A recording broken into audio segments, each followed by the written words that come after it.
Trilhas da Democracia de hoje debate a geringonça portuguesa. O nosso convidado é Eduardo Pelosa, ativista português, integrante do coletivo Semear o Futuro. Eduardo, seja muito bem-vindo ao Trilhas da Democracia. É um prazer recebê-lo nesse espaço de discussão e de defesa da democracia e dos direitos humanos. Seja muito bem-vindo, Eduardo. Eduardo, em 2018, o sociólogo e jurista Boaventura de Souza Santos publicou um pequeno livro intitulado Esquerdas do Mundo Univos. E num dos trechos do livro, ele trata da realidade portuguesa e, de maneira muito otimista, ele saudou a criação da geringonça, que, na verdade, é um arranjo governativo construído em torno da posição minoritária do Partido Socialista, com o Partido Comunista, o Bloco de Esquerda e os Verdes. Né? Um arranjo governativo que nasce em novembro de 2015. Né?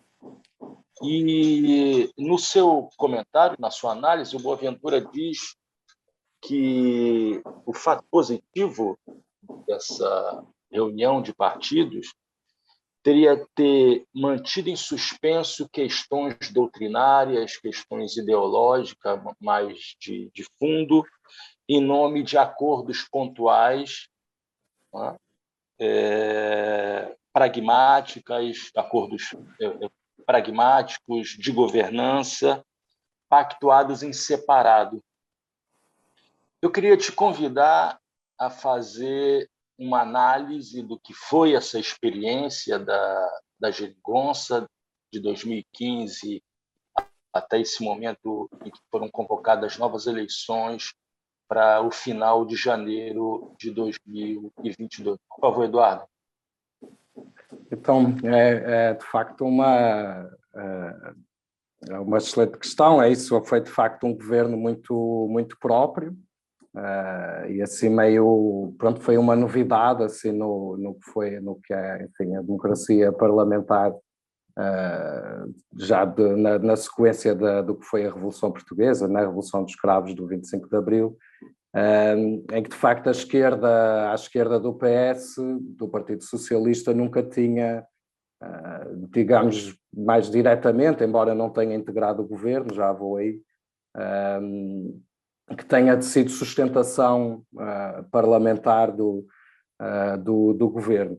Isso acho que requer até porque acredito que a maior parte das pessoas que nos vão ver são do Brasil, acho que requer uma ligeira explicação assim mínima do sistema político aqui, não é? Que não é ou seja, em que nós aqui não votamos no governo diretamente, ou seja, temos presidente, mas o presidente é apenas chefe de Estado.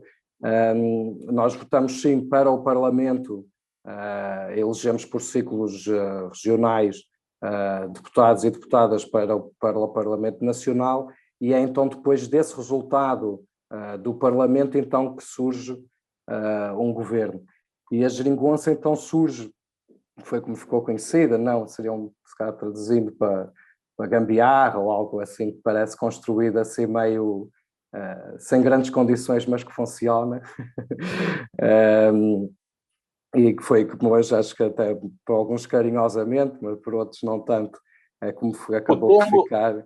O termo surge usado de maneira pejorativa, né, pelo PSD, e depois caiu no próprio agrado e foi utilizada pelas lideranças do PS. Sim, ele vem da direita, não é? Eu acho que até inicialmente a esquerda evitava usá-lo, mas acho que depois entranhou-se, acho que inclusive até mesmo na hora da despedida assim foi reivindicado com esse nome e tudo, por todas as partes integrantes, não é? Mas é isso, nós vinhamos de um período bastante duro, não é? de um grande plano de ajuste de austeridade, não é? Dirigido ficou conhecida como a Troika, não é? O FMI, a Comissão Europeia e o Banco Central Europeu, de um plano de ajuste muito duro, muito pesado, e que foi dirigido nacionalmente por um governo de direita, liderado por Passos Coelho e Paulo Portas, né, do PSD e do CDS, e que foram 4 anos de muita luta, mas também de grandes ataques à esmagadora maioria da população, em que houve um recuo brutal, né, na qualidade de vida geral da população, né, das classes trabalhadoras. E então, pronto, nós chegamos a 2015, é isso quando há novamente eleições, né? Apesar do governo coligado, né, esses 2 partidos terem ganho as eleições, no sentido em que foram a lista vale para uma coligação de 2 partidos mais votada, eles não conseguem maioria absoluta, então origina essa situação em que eles até ainda chegam na altura, o presidente na altura ainda lhes dá a posse, mas eles depois chegam ao Parlamento e não conseguem aprovar o seu governo, e aí fica colocado, não é? A maioria, bom, já vinha a discussão da própria campanha, mas é meio que na noite eleitoral é que a coisa parece se concretizar assim, mais como possibilidade, em que se vê isso, não? O PS não tem suficiente para governar sozinho, mas somado com o Bloco de Esquerda e com o Partido Comunista e com os Verdes, não é bom, o Partido Comunista e os Verdes concorrem sempre em coligação, não é, na CDU, então que haveria essa maioria que acabou por se concretizar, não é? Ou seja, foi baseada em acordos, né, em acordos enfim, que cobriam uma série de temas, mas pronto, tinha 2 grandes eixos, é? O primeiro era não permitir que a direita continuasse a governar, ou seja, que houvesse uma mudança de governo, não é, no sentido da esquerda, e depois com o objetivo de tirar, de parar a austeridade, não é? Parar a continuidade da retirada de condições de vida, de desgaste dos serviços públicos, por aí vai, de quebras de salários, pensões, por aí vai, de parar isso e até de reverter algumas coisas. Essa foi a ideia inicial da geringonça, sendo que o PS, pronto, é o Partido Socialista, o partido que mais governou o país desde a Revolução, e é um partido bem muito integrado com o que é enfim, a União Europeia, inclusive com os grandes grupos económicos portugueses, embora à esquerda, digamos, dos partidos direi, é um partido de centro-esquerda, sendo mais até bem clássico, que são os partidos que vinham da Segunda Internacional, por aí vai, né? Pronto, junto com 2 partidos que têm uma visão bem crítica e de oposição frontal, enfim, mesmo às próprias regras, né, desde a dívida pública, a questão de nacionalização, a privatização dos serviços, de empresas, enfim, tudo isso, né? Mas chegou-se ali a um acordo, assim, bem, enfim, não estou necessariamente a dizer que foi positivo, mas houve esse acordo inicial, de facto, e que é permitido, né, por uma situação económica também mais favorável, né, principalmente se comparado com a situação de 2012, né? Ou seja, ali em 2015, principalmente nos anos seguintes, há alguma margem de manobra económica para o próprio PS e para o governo de dar algumas concessões, chamemos-lhe assim. Havia um aumento do emprego, havia enfim, essa situação económica não era tão de queda, e até com algum crescimento, embora muito pouco, principalmente impulsionado pelo turismo, aqui foi o grande setor económico aí do pós-crise, né? que deu sustentação à economia.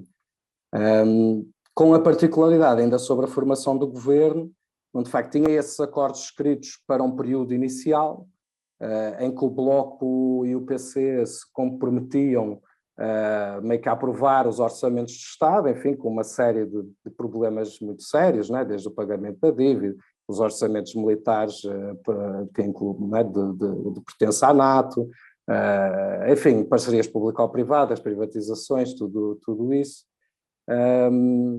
em troca de algumas medidas concretas, algumas delas com algum peso,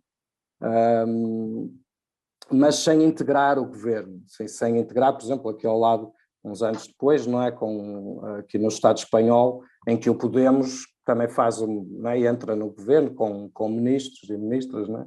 Enquanto aqui isso não se colocou. E era também na sequência de grandes lutas, não é? Assim, entre 2011 e 2014 temos um período de grandes mobilizações sociais, assim, bom, aí naquele período que também inclui o Junho Brasileiro, né, de 2013, mas aí as revoltas do norte da África, assim, aqui muito perto, não é, daqui, geograficamente, culturalmente, infelizmente nem tanto, mas muito perto daqui, houve grandes mobilizações aqui, mas que já estavam aí, digamos, há um ano, em 2015, já bastante recuadas, assim, num período mais de refluxo, de recuo, mas que têm essa expressão, digamos, na eleição e no governo em si também. E foi um governo que criou imensas expectativas, ou seja, não só pela novidade, mas porque quebrava, ou seja, depois de uns anos ali bastante complicados só de meio de cair pelas escadas, deu ali uma lefada de ar fresco muito grande, não só no discurso, mas também com medidas concretas, e ainda mais numa situação internacional, enfim, como vocês conhecem bem no Brasil, não, ou seja, neste período, assim, até nos primeiros 4 anos do governo, no primeiro mandato, né? Temos o golpe parlamentar contra a Dilma, a eleição do Bolsonaro, a eleição do Trump, o Brexit aqui também na Europa, com um viés bastante à direita, até xenófobo, né? Víamos até à volta grandes crescimentos de partidos de extrema-direita, então até aqui Portugal parecia um oásis, assim, e isso também ajudou muito a sustentar politicamente e ideologicamente também o governo, todo esse período, né?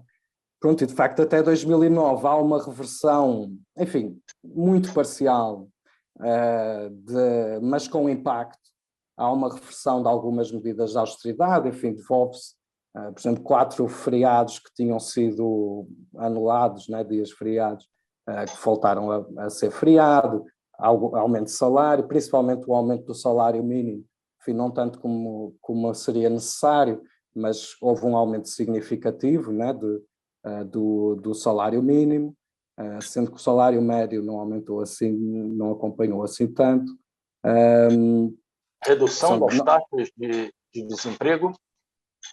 Sim, principalmente impulsionados pelo setor do turismo, né?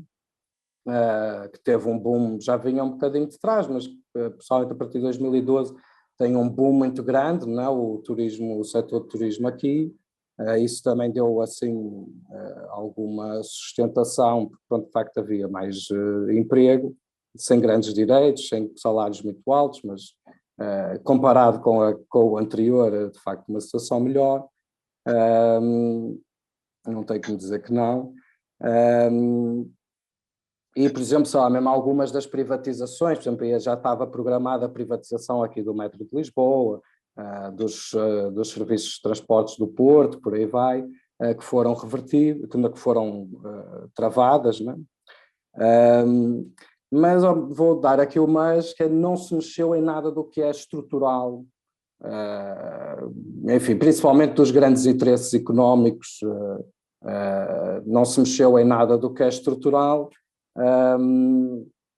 e inclusive há coisas que foram ou impostas ou até, ou pelo menos bastante agravadas no período da Troika anterior, e que era esse o mote até deste governo, era ir contra, ou pelo menos né, de anular, ou mesmo que fosse progressivamente, as imposições da Troika. Por exemplo, nas questões laborais não se mexeu em nada de essencial, ou continua-se com muito menos dias de férias, uma desregulação quase total. Que bom que os companheiros e companheiras do Brasil que para cá emigram conhecem, infelizmente, muito bem o que é a desregulação gigante do mercado de trabalho em Portugal, de quase não pagamento de horas extraordinárias, enfim, toda uma, não vou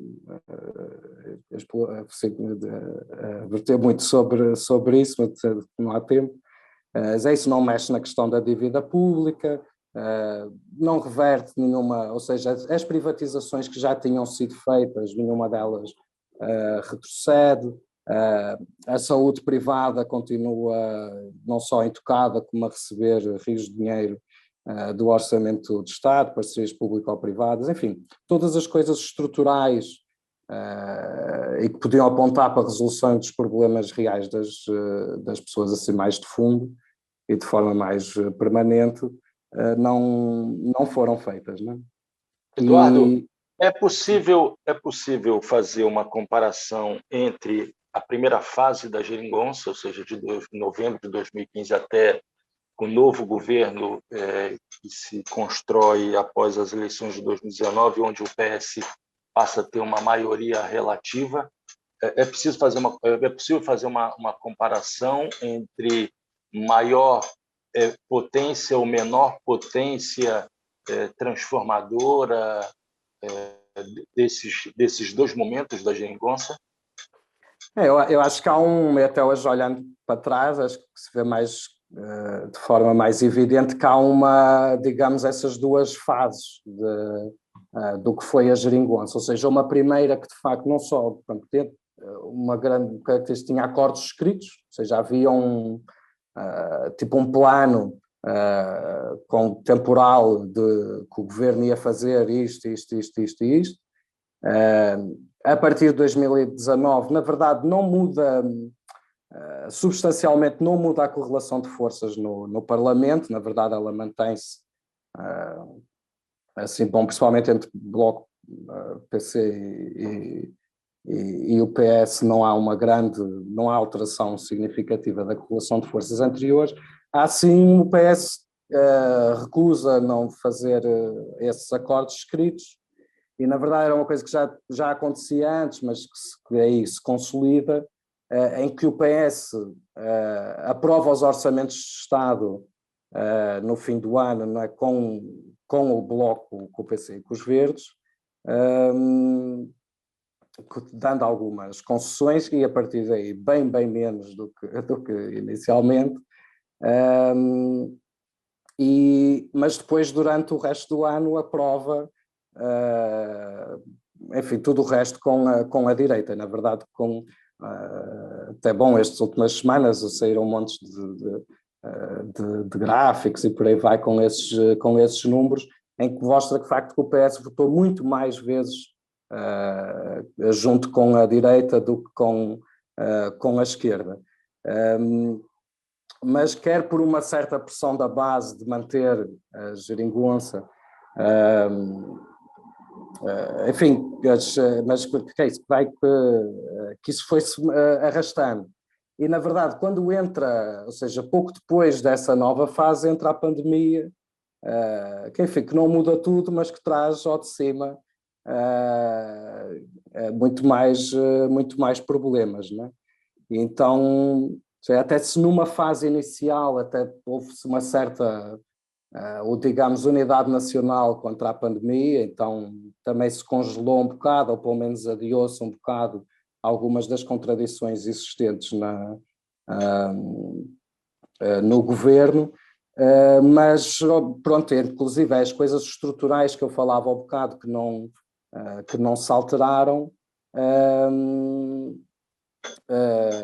com a pandemia vêm trazer, digamos, muito mais a sua face. Por exemplo, a desregulação laboral imposta pela Troika, se no período anterior à pandemia até se ia aguentando, porque mesmo que a pessoa perdesse o trabalho, até poderia conseguir, não, enfim, não é que não houvesse problemas sérios, mas até poderia conseguir outro trabalho a seguir.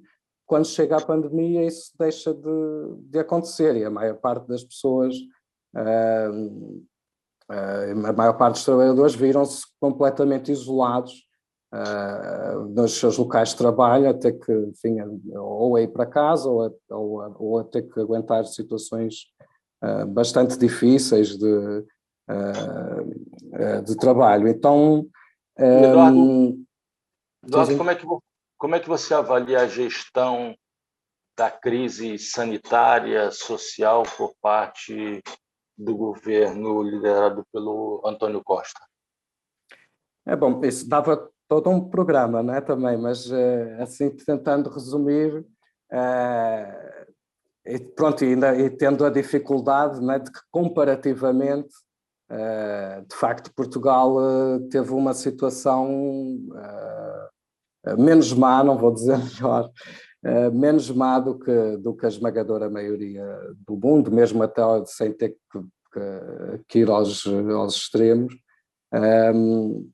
Enfim, também tem que ver com características daqui, não é, de ser um país relativamente pequeno, com uma população de apenas 10 milhões de habitantes, não é? Enfim, o turismo também, ao ter um grande peso na economia e como parou quase de um dia para o outro, também atenuou, ou seja, digamos que essa parte do confinamento foi feita mais à bruta. Mas inicialmente, na verdade, quando começa a pandemia, é a própria população que impõe o confinamento ao governo, mesmo se o governo decreta numa quinta-feira que as escolas já não vão abrir na segunda e, na verdade, na sexta a maior parte das escolas já não funcionaram, porque os pais e os próprios professores assim não fecharam as escolas. Isso aconteceu um pouco generalizado. Manteve-se os setores mais precários, desde limpezas, construção civil, por aí vai, não pararam dia nenhum, não é? Mas de facto o governo, enfim, conseguiu gerir minimamente a coisa, mas sempre com muitos problemas, não é? E que em particular, não é, da virada ali entre o Natal e o início deste ano, há uma grande vaga de Covid aqui, né?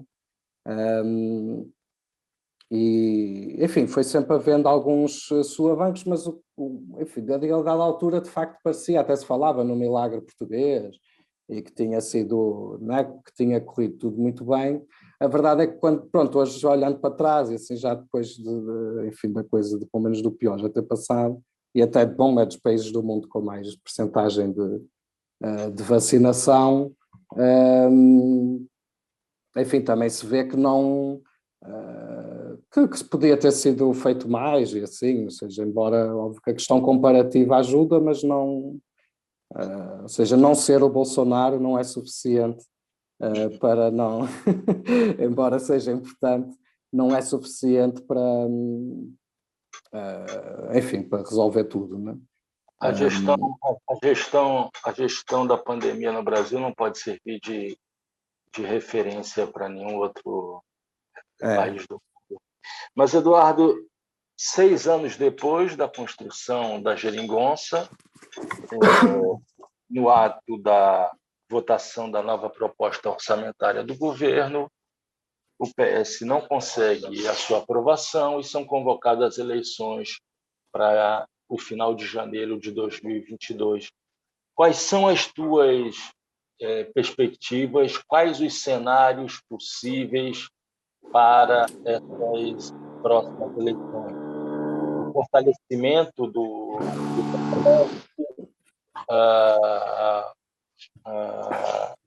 o retorno do PSD, de um governo de centro-direita, o avanço do Chega, essa nova organização de extrema-direita, um fortalecimento dos partidos de esquerda. Em suma, o que você percebe como tendências nesse quais cenário que podem surgir das eleições de janeiro de 2022?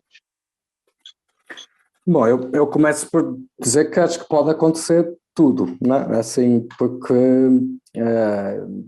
eu acho que é isso, o choque, ou pelo menos o impacto da queda do governo, ou pelo menos da não aprovação do orçamento, que levou à queda do governo, teve um impacto muito grande, não é? Em todos os, quer à direita, mas principalmente na esquerda, não é? E pronto, até estes dias já começaram a sair algumas sondagens, né, pesquisas de possibilidades de resultados, mas a minha análise é que pode haver surpresas, ainda faltam, enfim, faltam 3 meses, né, para a eleição, que será dia 30 de janeiro. Então acho que pode acontecer, em tese pode acontecer tudo, né? E nessas primeiras sondagens, o que aparece? É isso, aparentemente mantém-se tudo na mesma. Assim, ou seja, nas sondagens há uma descida do Bloco e do PC, né, da CDU, mais do PC do que do Bloco. O PS mantém mais ou menos, e a direita, à exceção do Chega, né, do Partido Neofascista, também parece se manter, e principalmente parece estar longe mesmo, digamos, somando a direita toda, já vou aí, nessas sondagens parece estar longe de conseguir uma maioria absoluta. Ou seja, hoje por hoje até podemos dizer que o que parece mais provável pelas sondagens é que haja, é que até que se pudesse, digamos que pudesse ser uma repetição até do cenário que tínhamos anteriormente. Eu acho que o problema é que foi... Um geringonça bis é possível? 2.0, né? Sim. É possível, é possível. Agora, mas vou falar um bocadinho de tudo, mas da crise, não é? De como é que também estoura, não é? Porque já podia ter estourado antes e só estoura agora, não é? A verdade é que tivemos há muito pouco tempo, não é? No final de setembro, tivemos as eleições autárquicas, que são as eleições locais, municipais daqui, em que, ou seja, não só o PS vinha o do governo vinha muito lançado, muito confiante, porque tinha feito tudo bem na pandemia, não havia grande desemprego, tinha agora o PRR, que é o programa, que é a tal bazuca europeia, ou seja, de grandes fundos da União Europeia para a recuperação económica do pós-pandemia. Então vinha com tudo de que ia ter uma grande vitória e até com um discurso mais à esquerda, assim mais de promessas, e a verdade é que chega à eleição e tem um mau resultado. Eles ganham a eleição, são o partido mais votado e com mais conquista de mandatos e de cidades e assim, mas não só reduz, mas, por exemplo, perde Lisboa, a capital, perde na maior parte dos grandes centros urbanos do país, e o próprio Bloco e o PC, e a CDU, o PCP, também têm uma redução significativa. Sim. E a direita, embora não apareça assim com um resultado imenso, com essa crise à esquerda, até aparece com mais... vitoriosa em alguns sítios, assim aqui em Lisboa em particular, mas que sai com mais ânimo das eleições, não é? E pronto, então aí logo um mês depois é a discussão do orçamento, então foi muito impactado também por isso, e de facto pareceu chegar a um limite, ou seja, com o agravado da crise económica e social do pós-pandemia, e pressionado à direita, quer pelos grandes grupos económicos e pelos próprios pequenos empresários, que aqui que são uma percentagem grande, de não dar concessões. Ou seja, por exemplo, a questão do salário mínimo parece que foi irredutível, que não se podia subir mais, que não havia possibilidades, mesmo coisas que eles já tinham defendido anteriormente, que deixaram de o fazer. E então à esquerda do PS, na Bloco e PCB, também ficaram, bom, o Bloco já tinha votado contra o orçamento anterior, do ano passado. Mas de facto chegam a uma situação em que não tenham grande margem, ou seja, quase que assinavam de cruz, como se diz aqui, o orçamento do PS sem grandes concessões, e se eram meio relegados à inutilidade, ou teriam de facto de votar contra. Eu acho que o PS arriscou com uma grande campanha de chantagem sobre a esquerda, de que era preciso aprovar o orçamento fosse como fosse, e ainda por cima com um discurso que era o orçamento, que é mentira, que um discurso que era o orçamento mais à esquerda de sempre, com grandes devoluções, não sei o quê, de facto não o era.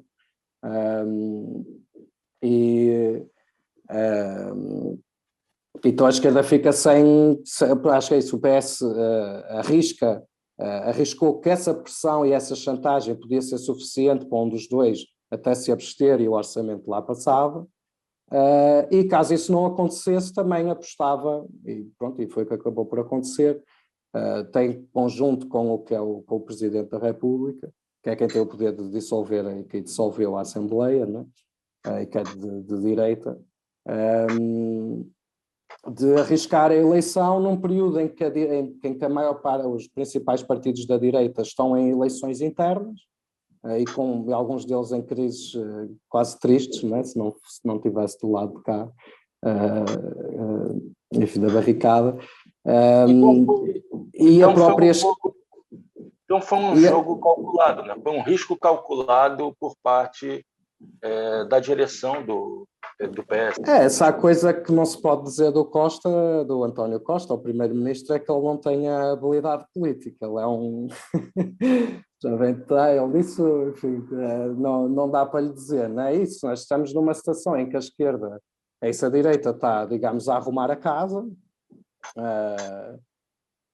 e a esquerda sai, enfim, sai pelo menos desmoralizada deste processo, assim, ou pelo menos com a sua base, assim, porque de facto teve 6 anos presa a enfim, a um apoio, mesmo que tácito e com críticas, mas um apoio ao governo, que acabou, pronto, por lhe deixar um bocado as mãos atadas e até de não dar tanto respostas, digamos, mais de fundo, ou seja, acabou por ir mais discutindo medida a medida, como dizia o Boaventura Sousa Santos, e deixar as partes ideológicas para de lado. Isso pode se ter sustentado durante um período, mas de facto 6 anos depois isso já não tinha grande sustentação. Então é isso, o Costa arriscou isso e vamos ver, não é? Então, o que é que sai. Acho que vai ser uma campanha difícil para a esquerda, mas acho que é possível ir à luta e haver uma saída pela positiva. É difícil haver uma saída pela positiva, não havendo, digamos, um diálogo, ou seja, mesmo durante todo este processo, não há uma concertação, mesmo mínima, pelo menos pública, entre o Bloco e o PC, mesmo até nas negociações contra o PS. E hoje então também acho que a esquerda tem nas mãos as discussões mais estratégicas, não é? De quais são os limites desta solução, não é? Que até mesmo que tenha, enfim, mesmo que seja melhor do que a direita, tem limites muito sérios, ou seja, mesmo dentro do que foi a boa pandemia, a boa gestão da pandemia. Hoje o Serviço Nacional de Saúde está em frangalhos, né? Se não está, isso de missões em bloco de médicos e enfermeiros, de uma falta completa de resposta, e que nada disso se resolve, né? Então, manter a perspectiva de que só é possível um governo tipo a geringonça, também há um problema, porque inclusive, né, quer por um lado corta os horizontes, digamos, mais estratégicos, né, para quem trabalha, né, como também deixa um espaço para crescimento de outras alternativas pela direita, né? Então acho que também a esquerda tem que tem que refletir, também ser autocrítica consigo própria, e de ir à disputa das pessoas, e assim, mas quando é isso, a situação também social, embora também obviamente melhor do que em outros países, mas também é difícil, ou seja, também há uma grande desorientação, parece-me, da própria classe trabalhadora, e assim, com desemprego, ou pelo menos com uma grande instabilidade com a pandemia, de estar tudo mais a tentar resolver, digamos, a vida, do que... Enfim, não tem havido tantas mobilizações como seria necessário, por aí vai. Isso também não sei se seria bom falar disso, das mobilizações. Eduardo, antes, eu queria que, nesse momento, a gente está se aproximando do final do programa, você analisasse o avanço da extrema-direita neofascista, representada pelo Chega, na liderança de André Ventura, um ponto que chama atenção pelo fato dele recorrer a uma retórica tradicional da extrema-direita neofascista. O combate à corrupção, o discurso do combate à corrupção, necessidade de se combater a corrupção, a denúncia do marxismo cultural, colocar a comunidade cigana como bode expiatório, o envolvimento da retórica neofascista na Europa e também no Brasil, nos Estados Unidos. Então, eu queria que você analisasse quais são as possibilidades reais do crescimento dessa extrema-direita neofascista num país como Portugal, que viveu décadas de ditadura salazarista. Então, de facto, esse é o elemento mais preocupante da realidade em Portugal, não é? A existência, não só primeiro a existência e o crescimento, mesmo que paulatino e menor do que noutros sítios, do crescimento do Chega, não é? Assim, um partido neofascista, não, ou seja, fascista, mas neo, assim, com alguns upgrades, digamos, ou adaptações à contemporaneidade. Mas é isso, ele vem, pronto, o que foi o 25 de Abril, o que nós aqui chamamos de 25 de Abril, mas a Revolução Portuguesa de 74, 75, de facto foi uma derrota imensa para a extrema-direita, não é? Até comparado com outros países, o Estado espanhol aqui ao lado, que também teve, não é? Também teve uma ditadura fascista parecida até durante muito tempo, mas que fez mais uma transição do que uma revolução, e até boa parte do aparato de Estado fascista se manteve, e principalmente o político, não é? Aqui houve os fascistas fugiram todos, assim, depois da Revolução, inclusive é isso, parte da esquerda inclusive achava que isso ia ser um antídoto absoluto contra e para sempre, não é? Contra a extrema-direita, hoje vemos que não o é, não é? E de facto a extrema-direita em Portugal até há pouco tempo foi muito, muito residual, não é? Só que isso, em 2017, o André Ventura, ainda dentro do PSD, até nem era, digamos, o partido mais à direita do espectro político, que ainda tinha o CDS à sua direita, ele faz uma candidatura aqui à cidade de Loures, aqui numa das cidades aqui à volta de Lisboa, claramente numa experiência de lançar um programa mais fascisante e principalmente centrado em ataques racistas à comunidade cigana, que é uma comunidade histórica portuguesa, né? Nem são imigrantes, no sentido, não é? Sempre viveram cá, mas que é um dos setores que mais sofre discriminação. Pronto, infelizmente não foi preciso o Chega aparecer para isso acontecer, mas eles meio que organizam ou dão voz a esse preconceito que já existia.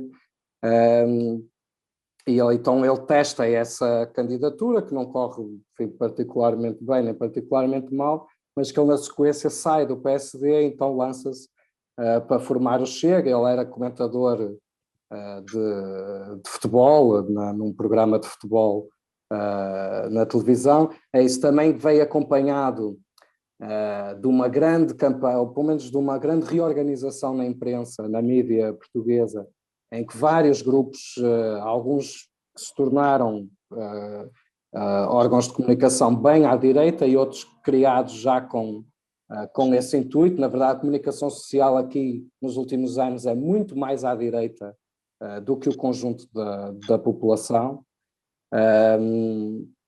E isso tem criado as bases para esse crescimento. E embora, pronto, como dizias, né, foi um país com tantos anos de ditadura, como é que é possível, mas também foi um dos países com maior história colonial, e a verdade é que isso, se calhar alguns acharam que sim, mas a verdade é que essa parte não foi derrotada de todo com o 25 de Abril. Até não, o fascismo nunca mais é uma expressão popular aqui, mas colonialismo nunca mais e racismo nunca mais não é, né?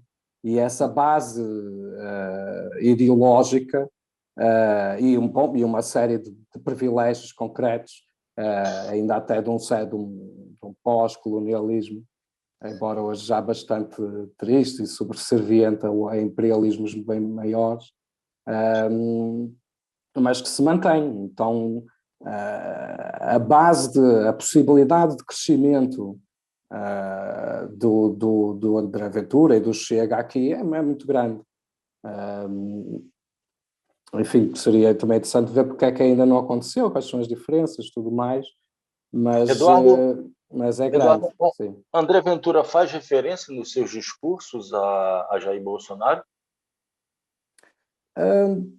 Não comumente, mas, bom, ele ia a reuniões que depois acabou por não acontecer, mas ele estava convidado, o Eduardo Bolsonaro, se não me engano, o mais velho, mas enfim, é cá um comício dele, sim, ele tem relação direta, digamos, com o Bolsonaro. Eu acho que como o Bolsonaro aqui é muito mal visto, se calhar não usa tanto, usa mais, por exemplo, com a Le Pen, em França, digamos, são fascistas mais higienizados, né? Assim, ou mais ocidentais também, mais brancos, enfim.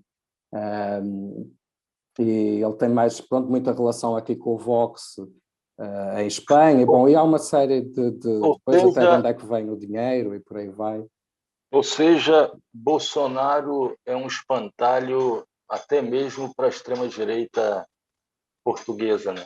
Até a extrema-direita portuguesa vê com reticência em função exatamente dessa repugnância da sociedade portuguesa em relação à sua figura, não é, Eduardo? Sim. Ou seja, eles têm mais facilidade. Aqui mesmo que o Trump tem algumas dificuldades, porque a Europa, enfim, a Europa ainda se acha superior culturalmente ao resto do mundo, né? Então, então a própria extrema-direita, enfim, tem depois dificuldades em ser internacionalista, né?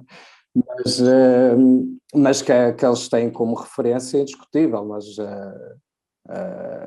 é indiscutível. E pronto, e mesmo nas políticas, né? Eles de facto têm centrado na comunidade cigana, que é onde os seus ataques, que é onde tem mais espaço à partida de implementação dessa ideia aqui em Portugal, mas muito contra os bairros periféricos aqui de Lisboa, de maioria negra. Bom, há tentam passar uma ideia de insegurança que não corresponde à realidade, é dos países mais seguros e tranquilos do mundo, quer quem vive aqui, quer nas estatísticas, que não tem grande base, mas que se cria esse clima, ou tenta-se criar esse clima, E sim, as coisas do politicamente correto, da liberdade de expressão, da corrupção, principalmente, assim, com grande peso, e têm as mesmas bases, digamos, assim, que são diversas, não é? Assim, se olharmos para a direita a nível internacional, né? Desde o que se tem chamado dos negacionistas, da Covid, enfim, há uma série de setores que de facto antes não é que não existissem antes, mas que existiam na sua sala de estar e hoje parece que saiu tudo dos bueiros na cá para fora para nos chatear e de facto é uma tarefa imensa. Eu acho que há um problema porque parte da esquerda até se calhar por algum receio, mas é isso de até agora e não vamos falar deles para não lhes dar palco, ou, como já disse há bocado, é quem dizia que não é, sei que o 25 de Abril nos deu uma vacina contra o fascismo eterno, e há uma dificuldade em fazer, enfim, haver um movimento mais unificado e tudo mais contra o Chega, inclusive, bom, na Constituição Portuguesa, até foi feita depois do fascismo, proíbe organizações fascistas, e isso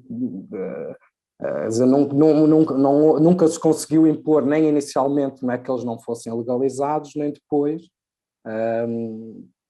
e cada vez se torna mais difícil, porque eles cada vez mais estão, e embora a mesma direita até vá dizendo que quer ter uma cerca sanitária contra o Chega, que não quer coligações com eles porque são muito radicais e tudo mais, a verdade é que, bom, internacionalmente vemos que isso depois, na hora da verdade, isso é meio encostado. E, bom, aqui nos Açores, no arquipélago dos Açores, que tem um governo, que tem um governo próprio, regional, foi apoiado, não integra, mas é apoiado pelo Chega, por isso seja, há essa perspectiva, já não de agora, mas seja, há um medo, um receio no ar dessa possibilidade, ou seja, mesmo que não seja fácil ou não seja muito provável que isso aconteça já nesta eleição, há essa perspectiva, essa possibilidade está colocada e de facto deve ser, porque aí não será só um mau governo, não é? Bom, como tragicamente o povo brasileiro sabe, não é só um mau governo, implica centenas de milhares de mortes, não é? Assim mesmo sem guerra e sem enfim, sem um golpe militar ou por aí vai. Então, pronto, de facto, é uma questão existencial, não é? Assim, então, para a maioria, então é de facto a maior preocupação que devemos ter aqui, é de facto esse crescimento da extrema-direita. Eduardo Velosa, ativista português, integrante do coletivo Semear o Futuro, muito obrigado. Muito obrigado foi um prazer, espero ter sido útil. E é isso, quero não posso deixar de mandar muita força ao povo brasileiro na sua luta contra Bolsonaro. Vai passar, muita força aí, estamos juntos aí nessa luta também, né, contra o neofascista aí de serviço.